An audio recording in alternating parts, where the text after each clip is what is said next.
स्वागत है आप सभी का खबर दमदार में और शाम के 7 बजे हम दमदार खबरों के साथ हाजिर हैं। मैं हूं प्रीति बिष्ट। तो सबसे पहले बात करेंगे प्रधानमंत्री मोदी जो मुख्यमंत्रियों के साथ आज दूसरे और आखिरी दिन बैठक ले रहे हैं।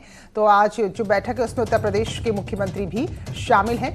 तो योगी आदित्यनाथ भी इस बैठक में शामिल हैं और बाकी राज्यों के मुख्यमंत्री भी शामिल हैं। तो हालात के बारे में प्रधानमंत्री मोदी को बताया है। राज्य की जो स्वास्थ्य व्यवस्थाएं हैं उससे प्रधानमंत्री मोदी संतुष्ट नजर आए हैं, क्योंकि अगर हम देश में देखें तो उत्तर प्रदेश बहुत बड़ी आबादी वाला राज्य है और ऐसे में यहाँ हालात संभालना अपने आप में बहुत बड़ी चुनौती भी है। तो फिलहाल जो भी कदम योगी की तरफ से उठाए गए हैं, स्वास्थ्य को लेकर बात करें, प्रवासी मजदूरों को लेकर बात करें और किसी भी स्तर पर बात करें तो उससे प्रधानमंत्री संतुष्ट नजर आए हैं। राज्य के हालात की जानकारी दी है मुख्यमंत्री योगी आदित्यनाथ ने। तो 23 करोड़ की आबादी बहुत बड़ी आबादी होती है और देश में एक बड़ा राज्य है, तो इस राज्य को संभालना अपने आप में चुनौती है। तो जो भी तैयारियां मुख्यमंत्री की तरफ से की गई उससे प्रधानमंत्री संतुष्ट नजर आए हैं। कोरोना काल है, लेकिन इस दौर में भी राम जन्मभूमि तीर्थ क्षेत्र ट्रस्ट राम भक्तों को नई सौगात देने की तैयारी में अगर आपको लग रहा है कि आप रामलला की आरती में शिरकत नहीं कर पा रहे हैं तो खबर अच्छी है। अब सोशल मीडिया के माध्यम से आप सीधा यहां पर प्रसारण के जरिए दर्शन कर पाएंगे। सुबह की मंगला आरती से लेकर रात्रि की शयन आरती तक लगभग 5 आरतियां यहां मंदिर में होती हैं। तो इसलिए बिल्कुल दुखी ना हो कि आप रामलला की आरती नहीं देख पा रहे हैं, इसके लिए व्यवस्था कर दी गई है। आप सोशल मीडिया के जरिए आरती का सीधा प्रसारण देखकर वर्चुअली ही सही लेकिन इसमें शामिल हो सकते हैं। राम भक्तों के लिए खुशी की खबर है। राम भक्त अब घर बैठे भगवान रामलला के आरतियों का दर्शन कर सकेंगे। सोशल मीडिया के माध्यम से अब श्री राम जन्मभूमि तीर्थ क्षेत्र ट्रस्ट के पदाधिकारी आरती का प्रसारण करने के मन बना चुके हैं और जल्दी ही यह प्रसारण का कार्यक्रम शुरू हो जाएगा। 5 तरीके की आरतियां रामलला की होती हैं। सुबह मंगला आरती से लेकर शाम को शयन आरती का ये सभी आरतियां अब लोग घर बैठे राम भक्त अपने घरों पर देख पाएंगे। सोशल मीडिया के माध्यम से राम भक्तों को उनके घर बैठे ही रामलला की आरतियों को में शामिल होने का मौका मिलेगा। इसको लेकर संत महंत भी प्रफुल्लित हैं। उनका साफ कहना है कि इस तरीके से सराहनीय पहल है और इस तरीके से लोग राम भक्त अपने घरों पर बैठकर अपने आराध्य की आरती में शामिल हो पाएंगे। अयोध्या से न्यूज़ 18 के लिए निमिष गोस्वामी। और अब बात करें टिड्डियों के दल की, तो हमीरपुर पहुंच चुका है दल और यहां लाखों की संख्या में आए टिड्डी किसानों के लिए आफत से कम नहीं है। तो फिलहाल कोशिश कर रहे हैं, या तो इन्हें शोरगुल करके भगाने की कोशिश हो रही है या फिर कीटनाशक का छिड़काव इन पर किया जा रहा है। तो हमीरपुर जिले के मौधा तहसील के रीवन गांव की तस्वीर आप देख रहे हैं। तो टिड्डियों के दल ने भारी नुकसान किसानों की फसलों को पहुंचा दिया है। आसपास टिड्डी दल आया तो बहुत मतलब तेज आवाज आई तो सब लोग बाहर निकले। बाहर निकल करके देखा तो झुंड चला रहा था। तो उसको देख करके जो है लोगों ने थालियां बजाई, पटाखे छुटाए। यहाँ पर काम देना मेरा काम है। मैं कोरोना के इस काम में चलते हुए निगरानी समिति के साथ पे फॉलो अप कर रहा था। जैसे ही पता चला कि कुछ टिड्डियों का यहाँ पर आक्रमण हुआ है, मैंने देखा कि वास्तव में टिड्डियों का बहुत बड़ा झुंड जो करोड़ों की संख्या में था यहाँ आ चुका था, जिसमें लोगों में दहशत थी। हम लोगों ने तुरंत आनन फानन में थालियां बजवाई, आवाज़ की, घंटे बजवाए और जैसे ही हम दुकानों में पटाखे मिल सके उतनी पटाखों की व्यवस्था करके तुरंत छुटाया। और नोएडा से है बड़ी खबर, जहां चलती बस में दुष्कर्म का मामला सामने आया है और पूरा मामला प्रतापगढ़ और नोएडा के बीच का है। दरअसल प्रतापगढ़ से एक परिवार निजी बस से नोएडा आ रहा था। इस दौरान परिवार वाले गंभीर आरोप लगा रहे हैं कि उस बस के अंदर महिला के साथ रेप किया गया और आरोप ये भी कि जब उन्होंने विरोध किया तो बस का ड्राइवर भागने की कोशिश करने लगा। हालांकि कुछ दूर जाकर वो पति पत्नी को बस में फेंक कर भाग गया। इसके बाद पीड़ित ने सेक्टर 20 थाने में इसकी शिकायत की है। पुलिस पूरे मामले की पड़ताल कर रही है। तो बेहद शर्मनाक मामला, जहां चलती बस में महिला से रेप किया गया है और ये पूरा जो घटनाक्रम है वो प्रतापगढ़ से नोएडा के बीच हुआ है। तो निजी बस में ये दंपत्ति प्रतापगढ़ से नोएडा आ रहे थे जब इनके साथ ये पूरी घटना हुई है।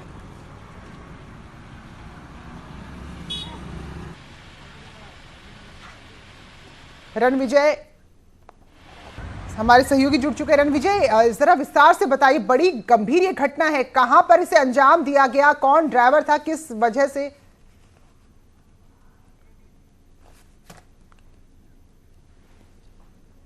एडीसीपी रणविजय जी हमारे साथ जुड़े हैं। स्वागत है आपका न्यूज़ 18 में। जानना चाहेंगे इस घटना को लेकर क्या कुछ जानकारी मिली है?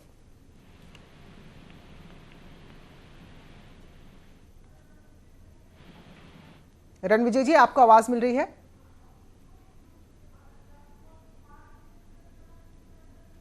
ये जो जानकारी है,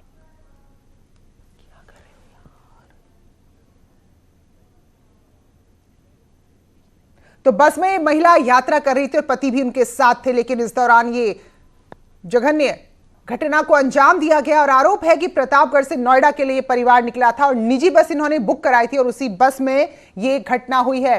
प्रीति हमारी सहयोगी जुड़ी है। प्रीति, बहुत गंभीर मामला, जरा बताइए विस्तार से, कहां किस तरह से घटना को अंजाम दिया गया, बस कहां से इन्होंने ली थी?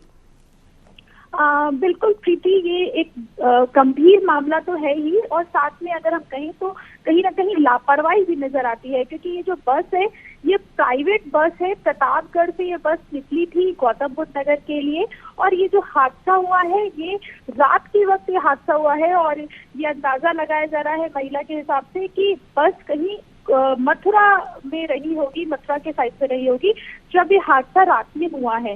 लेकिन यहाँ पर सवाल ये उठता है कि जब बस में 20-22 लोग थे, 20-22 लोग ऑलरेडी बस के अंदर मौजूद थे, और ऐसी कंडीशन में इस तरीके का हादसा बहुत बड़े सवाल करता है कि क्या आसपास के लोग भी इतने अवेयर नहीं थे, और किसी महिला के साथ चलती बस से इस तरीके का हादसा हो जाना, और वो भी जब 20-22 लोग ऑलरेडी बस पे है, तो ये शर्मनाक तो है ही, और साथ ही हमारे आसपास जो लोग थे उनको भी सोचने पे मजबूर कर देता है कि अगल बगल लोग बैठे हुए हैं और उसके बावजूद ये हादसा हो जाता है और किसी को कानों कान भनक नहीं लगती है।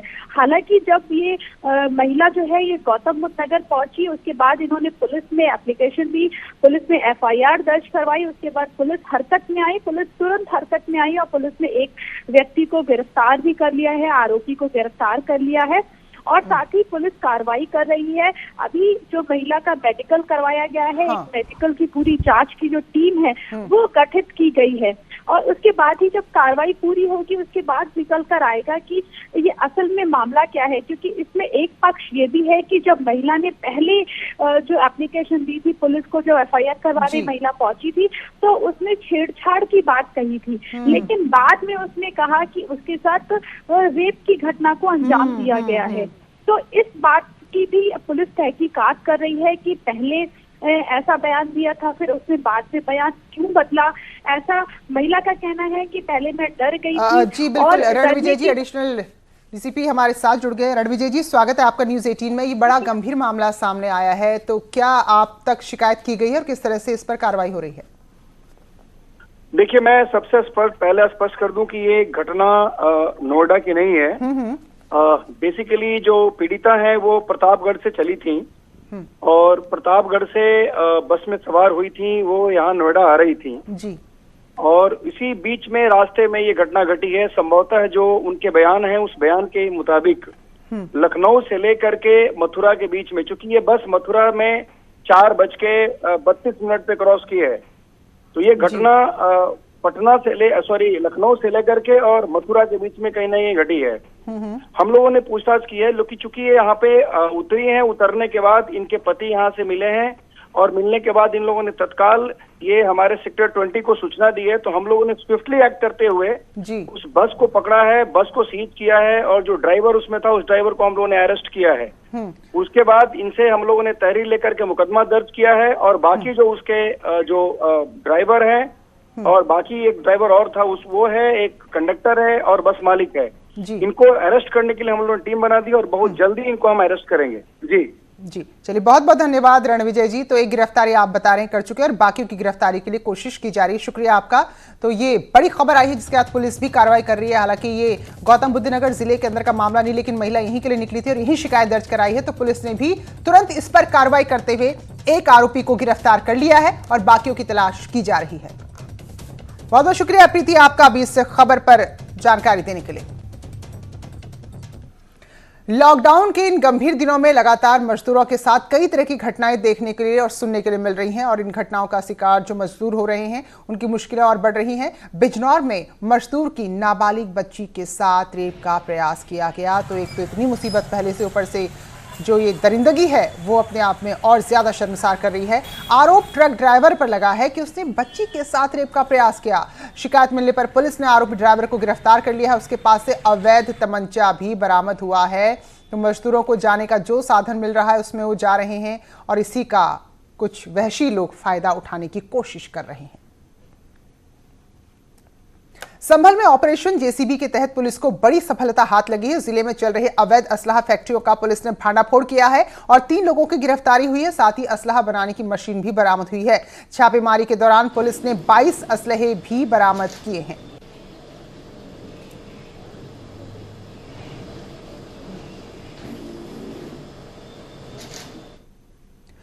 मुजफ्फरनगर के मीरापुर थाना क्षेत्र में एक भाई ने अपने छोटे भाई को कुल्हाड़ी से काटकर मौत के घाट उतार दिया। बताया जा रहा है कि दोनों भाइयों के बीच मकान को लेकर विवाद हुआ था। वारदात को अंजाम देकर हत्यारा मौके से फरार हो गया। वहीं सूचना पर पहुंची पुलिस ने शव को कब्जे में लेकर पोस्टमार्टम के लिए भेजा है। फिलहाल परिवार में कोहराम मचा हुआ है। उधर ललितपुर में रेलवे ट्रैक पर एक प्रेमी युगल का शव मिला है। घटना की सूचना पर पुलिस यहां पहुंची है और शिनाख्त के बाद पता चला है कि बबलू और रश्मि इनके नाम हैं, जो आपस में रिश्तेदार थे। फिलहाल इस पूरे मामले में पड़ताल की जा रही है कि ये आत्महत्या है या फिर हत्या।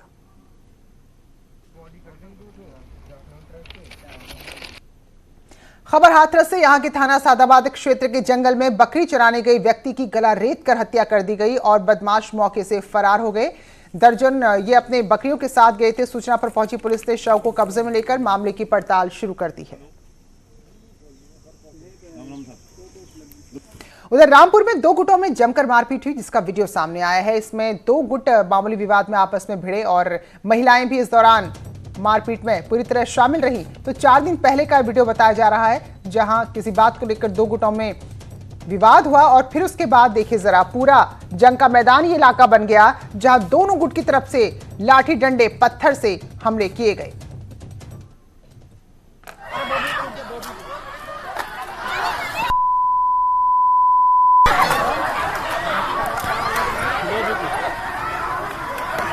तो रामपुर की तस्वीरें हैं जिसमें 4 दिन पहले किसी बात को लेकर 2 गुटों में विवाद हुआ, लेकिन उसके बाद क्या हुआ वो जरा देखिए। चारों तरफ अफरा तफरी मच गई और दोनों गुट में से कोई भी पक्ष यहां पर कम नहीं पड़ना चाहता था, कमजोर नहीं पड़ना चाहता था। दोनों तरफ से लाठी डंडे जो भी सामान मिला उससे एक दूसरे पर हमला किया गया और पत्थर भी बरसाए गए। काफी देर तक ये हंगामा चलता रहा है। तो रामपुर की तस्वीरें हैं जहां 2 पक्ष किसी बात को लेकर आपस में भिड़ गए। मथुरा के नई बस्ती इलाके में लूडो खेलने के विवाद में 2 गुटों में भिड़ंत हो गई। उसके बाद दोनों पक्षों में जमकर पथराव हुआ। सूचना मिलने पर पुलिस मौके पर पहुंची, लेकिन आरोपी पहले ही वहां से फरार हो चुके थे। लेकिन इस दौरान का जो वीडियो है वो सामने जरूर आया है।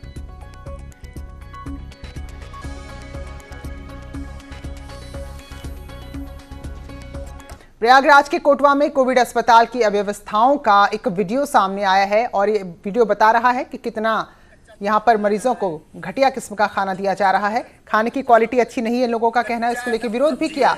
इनके साथ ही मरीजों ने यह भी आरोप लगाया है कि सीएम जिस तरह से कोरोना मरीजों को पौष्टिक खाना देने की बात कर रहे हैं, ऐसा कुछ भी अस्पताल में नहीं दिया जा रहा। खाना नहीं खाया है, सबने सुबह से ही भूखे हैं। आज हम हड़ताल पे हैं। आज हम खाना नहीं खाएंगे जब तक यहाँ डीएम, एसडीएम और स्वास्थ्य विभाग के लोग नहीं, अधिकारीगण नहीं आ जाते, तब तक हम लोग खाना नहीं खाएंगे। वाराणसी के मडुआडीह रेलवे स्टेशन पर कोविड वार्ड बनाए गए हैं। ये वार्ड ट्रेन की बोगियों में बनाए गए हैं। तो क्या खासियत और किस तरह से ये वार्ड काम करेंगे, हमारे सहयोगी रवि पांडे बता रहे हैं। कोविड-19 से लड़ने के लिए योगी सरकार की तैयारियां कितनी दुरुस्त हैं, इसकी वानगी पीएम मोदी के संसदीय क्षेत्र में देखने को मिल रही है।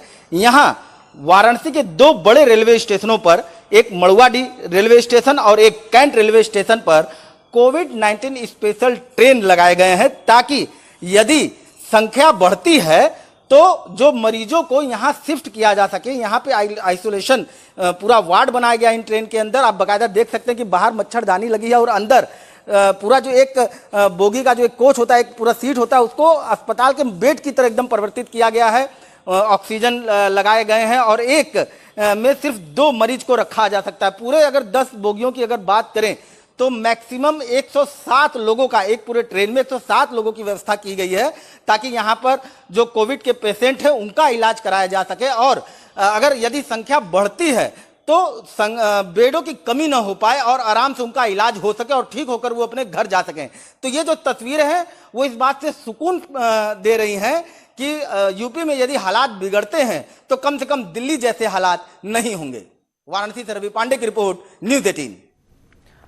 उधर कानपुर में कोरोना का कहर जारी है। लगातार पॉजिटिव मामले सामने आ रहे हैं और अब हॉटस्पॉट की अगर बात करें तो बढ़कर 60 बन चुके हैं, जिससे 30 की मौत भी अब यहां पर हुई है। लेकिन इसके बावजूद लापरवाही हर जगह नजर आ रही है। अमित गंजू बता रहे हैं ग्राउंड जीरो से रिपोर्ट। कोरोना का कहर जारी है। शहर में दिन प्रतिदिन मरीज बढ़ते जा रहे हैं। इस वक्त मैं कानपुर के फूलबाग में, मेरे ठीक सामने आप देखिए जिला सूचना का ये कार्यालय है। इससे सटा हुआ पूरा इलाका जहां मैं खड़ा हूं वो कंटेनमेंट जोन बना दिया गया है, क्योंकि यहाँ जिस प्रकार से मरीज मिले थे और अधिकारियों की लापरवाही देखिए, इसे कैसे जुगाड़ से पान की गुमटियां और उसके बाद ठेला, उसके बाद प्लास्टिक की पाइप लगाया। यहाँ कोई भी व्यक्ति ने जिसकी जहां मर्जी हो आ रहा है, किसी ने मास्क लगाया, किसी ने नहीं लगाया, बच्चे ऐसे ही घूम रहे हैं बिना मास्क के, बिना प्रिकॉशन के घूम रहे हैं। यह हाल तब है जब शहर में 30 मौतें हो चुकी हैं, 56 हॉटस्पॉट एरियाज हैं और 300 से ज्यादा एक्टिव केसेज हैं, 764 मरीज मिल चुके हैं।